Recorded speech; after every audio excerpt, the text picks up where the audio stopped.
আপনারা কেমন আছেন? আমি অনেকদিন পর ব্লগ করতে আসতেছি। আমি আজকে আমাদের ডেইলি রুটিন বলবো। আমি কি প্রথমে করি, রোজার আগে আমি কি করতাম।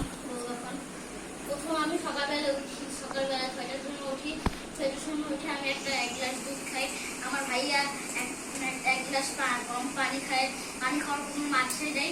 মাদ্রাসায় যাওয়ার পর আমরা পড়ালেখা করি। আর তারপর 9টার সময় ছুটি হয়ে যায়, সকাল 9টা।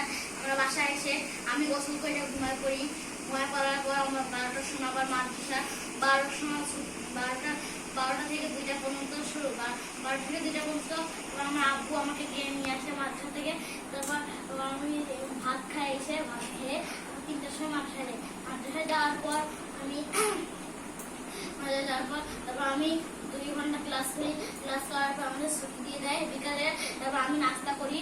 তারপর আবার রাত্রে ক্লাস শুরু হয়ে যায়। রাত্রের ক্লাস আমি 3 ঘন্টা করি।